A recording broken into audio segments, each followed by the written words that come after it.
अस्सलाम वालेकुम दोस्तों, कैसे हैं आप लोग। उम्मीद करता हूं कि आप सब ठीक होंगे। दोस्तों, जैसे कि मैंने आपको पिछली वीडियो में बताया था, फ़िलहाल मेरे एग्ज़ाम चल रहे हैं। इस वजह से मैं आपको रेगुलर वीडियो नहीं दे पा रहा हूं, रेगुलर वीडियो नहीं बना पा रहा हूं। और 17 मई को इंशाल्लाह मेरा लास्ट पेपर है, उसके बाद आपको इंशाल्लाह रेगुलर वीडियो देखने को मिलेंगी। दोस्तों, जैसा कि हमने पिछली वीडियो में एक टॉपिक पर बात की थी, जो एक बुराई है, एक बुरा अमल है जो इस टाइम मुसलमानों में आम हो चुका है। बहुत ज़्यादा जवान नस्ल, उस जो जवान तबका है, उस काम को कर रहा है। तो अगर आपने हमारी पिछली वीडियो नहीं देखी तो उसको जाकर देख सकते हैं। और जो आज की वीडियो होने वाली है वो भी उससे ही कुछ रिलेटेड होने वाली है। तो पिछली वीडियो में मैं चाह तो रहा था कि मैं एक ही वीडियो बनाऊं, लेकिन एक ही वीडियो में अगर बनाता तो बहुत ज़्यादा लंबी हो जाती। तो एक दो बात और हैं जो मुझे आपसे करनी है, जो कुछ बुराई और हैं जो बिल्कुल बहुत ज़्यादा बड़ी बुराई हैं और बहुत ज़्यादा बड़े गुनाह हैं जो इस टाइम मुसलमानों में आम हो चुके हैं। तो उससे पहले मैं आपको बताता हूँ, अभी 2-3 दिन पहले की बात है। मैं कहीं बाहर बैठा था दोपहरी में, तो एक आदमी गुजर कर जा रहा था, तो उससे हमारी मुलाकात हुई। वो कपड़े बेच रहा था, लेडीज़ कपड़े वो बेच रहा था पैदल। तो हमारे पास बैठ गया, हमारी उससे कुछ बातें हुई, हमने उसे पानी पिलाया। तो वो हापुड़ का रहने वाला था, लेकिन वो यहाँ गाँवों में कपड़े बेच रहा था और वो हमसे रास्ता पूछ रहा था। जो हमारे पास में एक गाँव है भूड़गड़ी, उसका रास्ता पूछ रहा था। तो वो तकरीबन हमारे गांव से 1-1.5 किलोमीटर है, खेतों का रास्ता है। तो वो पैदल जाने वाला था वहाँ, और उसके बाद वो पूछ रहा था कि वहाँ से मैं खिचरा कैसे जाऊँ। तो भूड़गड़ी से खिचरा तकरीबन 1.5-2 किलोमीटर है, और वो ये सब पैदल कवर करने वाला था। तो उसे देखकर हमें दोपहरी में बहुत हैरत हुई, क्योंकि जो फ़िलहाल गर्मी चल रही है, 38-39 का टेम्परेचर 40 तक टच हो रहा है। तो उसे देखकर हैरत हुई और थोड़ी सी खुशी भी हुई। और ख़ुशी इसलिए हुई क्योंकि आज भी ऐसे ऐसे बंदे मौजूद हैं जो हलाल कमाई के लिए, हलाल कमाई के चक्कर में ऐसे बेचारे घूम रहे हैं, सिर्फ इसलिए ताकि वो अपने औलाद को हलाल खिला सकें और हराम से बच सकें, और वो ख़ुद भी हराम से बचें और हलाल खाएं। क्योंकि जो सुकून हलाल कमाई में है वो हराम में कभी नहीं हो सकता। और लेकिन जो अक्सर मुस्लिम्स हैं, अक्सर मुसलमान हैं, जो आजकल जवान तबका है, वो हराम कमाई की तरफ बहुत ज़्यादा बढ़ रहा है। और हराम कमाई में सबसे अव्वल नंबर पर जो इस टाइम आ रहा है और जो बहुत ही बड़ा गुनाह है, वो है सूद, रिबा, जिसको हम अपनी ज़ुबान में ब्याज कहते हैं। जो आजकल मैं कह सकता हूँ कि हर दूसरा तीसरा बंदा या हर घर में भी एक बंदा ऐसा तकरीबन हो लिया है कि जो ब्याज का काम कर रहा है, जो ब्याज किया तो दे रहा है या ले रहा है, जो कि बहुत बड़ा गुनाह है। और जो सूद है, ब्याज है, उसके हदीस में आया है उसके 70 दर्जे हैं।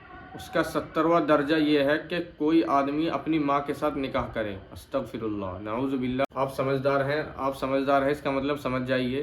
तो ये देखिए 70वां दर्जा है ये सूद का, ब्याज का, कितना बड़ा गुनाह होगा ये। लेकिन लोग आजकल इस काम को कर रहे हैं। और ऐसे भी लोग हैं जो मस्जिदों में पहली सफ़ में लग रहे हैं। हज भी वो, मैं किसी पर पर्सनल नहीं कह रहा, लेकिन वो हज भी कर आ चुके हैं अपनी ज़िंदगी में, हाजी हैं वो, लेकिन इन कामों को वो भी कर रहे हैं। अल्लाह हम सबको हिदायत दे, अल्लाह हम सबको इससे बचाए। बहुत बड़ा गुनाह है, बहुत बुरा अमल है। मैंने आपको बता दिया अभी कितना बड़ा गुनाह है। 70वां दर्जा ये है कि इंसान अपनी माँ के साथ निकाह करे। और ऐसे ही कुछ अमल ये हैं जो जवान तबका है, कुछ बुराई ये हैं कि जो जवान तबका है वो आजकल जो ये चल रहा है फैंटेसी ऐप, ड्रीम 11, माई 11 सर्कल, जो ये IPL या क्रिकेट वगैरह चलता है, इसमें जो जुआ खेल रहे हैं, और भी बहुत सारे होते हैं, जाना जाता है धाई के नाम से। तो ये बहुत बहुत बड़े बड़े गुनाह हैं ये। और मुझे तो इनकी सोच पर भी अफसोस आता है, जो ये 49 रुपये में करोड़पति बनने की सोच रहे हैं। यार, कौन पागल ऐसा बैठा है जो तुम्हें 49 रुपये के करोड़ों रुपये देगा। और आप इनके बारे में वीडियो देख सकते हैं। इन एप्लीकेशन से सबसे ज़्यादा फ़ायदा सरकार को होता है। सरकार है जो इतने, ये एप्लीकेशन के जो मालिक हैं वो भी इतना नहीं कमा पा रहे हैं जितनी सरकार इनसे कमा रही है। सब बेवकूफ़ बनाने में लगे हुए हैं। आपको खुद समझना होगा। लोग जिन्हें अपना आइडियल मानते हैं, जो ये आजकल लोग आइडियल मानते हैं, क्रिकेटर हो गए या हीरो हो गए, सब अपना पेट भरने के चक्कर में लगे हुए हैं। डेली आप एडवर्टाइज देखते होंगे कि माई 11 सर्कल पर, ड्रीम 11 सर्कल पर करोड़पति बने, 2-2 करोड़ रुपए वे डेली बांट रहे हैं। क्या आपको ये बात समझ में नहीं आती? जैसे सोशल मीडिया का टाइम है, छोटी से छोटी चीज़ वायरल होकर आप तक पहुंच जाती है। क्या अगर कोई इस इंडिया में इस टाइम डेली 1 करोड़ रुपए जीतेगा, क्या उसकी न्यूज़ आप तक नहीं पहुंचेगी? और इन्हें तो ज़्यादा ऐड करना चाहिए अपना। कि आज ये फुला आदमी जीता, आज फुला आदमी जीता, लेकिन आपको ऐसी वीडियो बस गिनी चुनी देखने को मिल जाएंगी, उनका भी पूरा यकीन नहीं रहता कि हाँ वो जीता था या नहीं।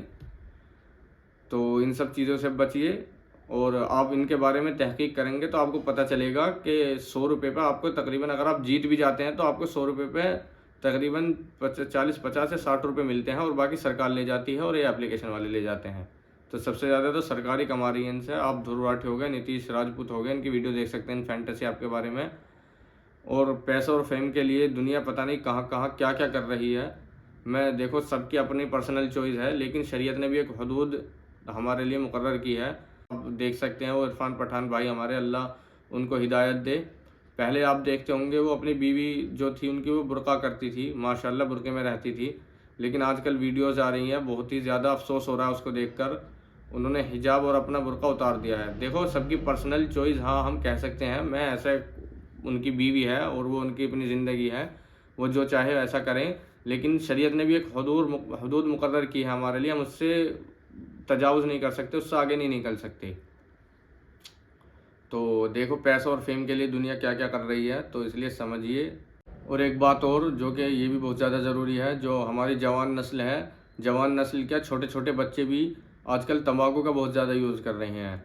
8-8, 9-9 साल के बच्चे बीड़ी सिगरेट पीना स्टार्ट कर रहे हैं और पी रहे हैं, और जो तंबाकू है इसका बहुत ज़्यादा इस्तेमाल कर रहे हैं। तो इससे हमें बचना चाहिए। जो दुनिया जिन्हें आइडल मान चुकी है, उन्हें हमारी बिल्कुल भी परवाह नहीं है, वो किसी की परवाह नहीं करने वाले। उन्हें बस अपने फेम और पैसे के लिए वो पागल हो चुके हैं। आप सब देखते होंगे कि कैसे कैसे लोग आजकल एडवर्टाइज़ करने में लगे हैं इस तंबाकू का, हालांकि सब पागल बनाने में लगे हुए हैं। मैं आपको बता दूं, इंडिया में तंबाकू का ऐड करना बैन है। आप सबको पता नहीं होगी ये बात। जो ये आपके सामने कमला पसंद, ये शिखर वगैरह के ऐड आते हैं, आपने कभी उन्हें गौर से देखा हो तो तंबाकू ऐड नहीं कर रहे, वो असल तो उसकी कंपनी का इलायची का ऐड कर रहे हैं। लेकिन इस तरीके से उनकी पैकिंग को बनाया गया है, जो तंबाकू और इलायची बिल्कुल सेम, बस थोड़ा सा फ़र्क है, ताकि तंबाकू का ऐड, तो सरकार को पता है इस बात का कि हम इलायची का, अगर उनके पास कोई उनकी FIR उनके खिलाफ केस दर्ज करेगा तो वो सीधा कह देंगे कि हम तो इलायची का ऐड कर रहे हैं, और वो करी इलायची का ऐड कर रहे हैं। लेकिन सबको पता है वो कैसी इलायची का ऐड कर रहे हैं। हाँ, लोगों को पता भी नहीं है कि वो इलायची का ऐड कर रहे हैं, तंबाकू का ऐड कर रहे हैं। इतना सेम रखते हैं, वो बात को साफ क्लियर भी नहीं करते, लास्ट में इलायची का जिक्र कर देते हैं, लेकिन असल वो तंबाकू का ही ऐड कर रहे हैं। उन्हें तंबाकू, उन कंपनियों को अपना तंबाकू ही बेचना है। और तो इन सब की हमें खुद फिक्र करनी होगी, बहुत ज़्यादा ख़तरनाक है ये।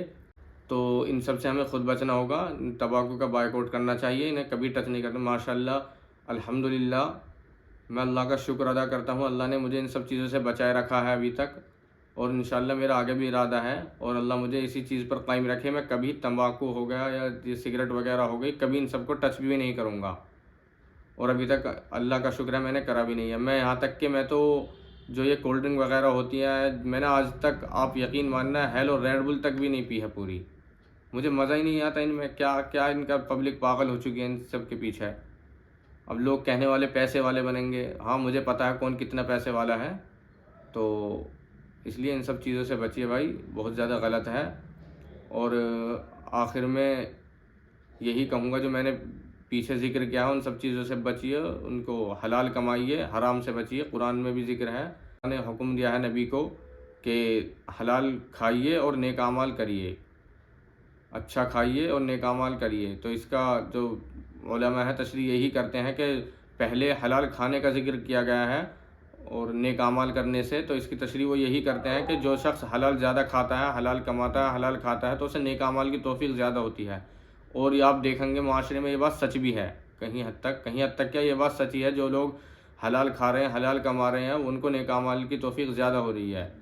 और एक बात और कहूँगा मैं लास्ट में, जो आप अपने घर में से अपने किसी, जितने भी आप अफराद हैं, जितने भी आपके बच्चे हैं, लड़की हैं, लड़के हैं, आप उनमें से किसी एक को तो दीनी तालीम दीजिए।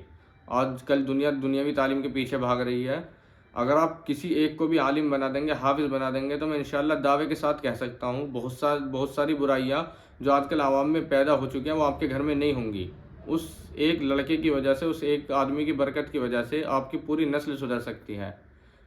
मैं आपको मिसाल देने लग जाऊँ, आप गौर करना, जिन घरों में माशाल्लाह हाफिज़ कुरान है, आलिम है, आप देखोगे वो घराने इन सब चीज़ों से बचे हुए हैं। उनमें ये बुरे बदआमाली, ये बुरे काम, जो बड़े बड़े बुरे काम हैं इस टाइम जो बिल्कुल हमारी रस्म बन चुके हैं वो उन घरों में नहीं हो रहे। वो वजह यही है कि उन्होंने अपने घरों में से एक आध हाफिज़ कुरान बना लिए और उन्होंने आलिम बना लिए, तो इस वजह से वो इन सब चीज़ों से बचे हुए हैं। तो मैं आप सबसे रिक्वेस्ट करता हूँ इन सब चीज़ों का बायकॉट करें, हलाल कमाइए, हलाल खाइए, हराम से बचिए। और ये जो फैंटेसी ऐप हो गए इन सब से बचिए। आप इन सबको गौर से सोचिए, कौन होगा जो आपको 49 रुपये में करोड़पति बनाएगा। तो दोस्तों उम्मीद करता हूँ कि आपको वीडियो पसंद आई होगी। अगर पसंद आई है तो वीडियो को लाइक कर दीजिए और शेयर करना ना भूलें। और अगर आप हमारे चैनल पर नए हैं तो चैनल को सब्सक्राइब भी कर लीजिए। अस्सलाम वालेकुम।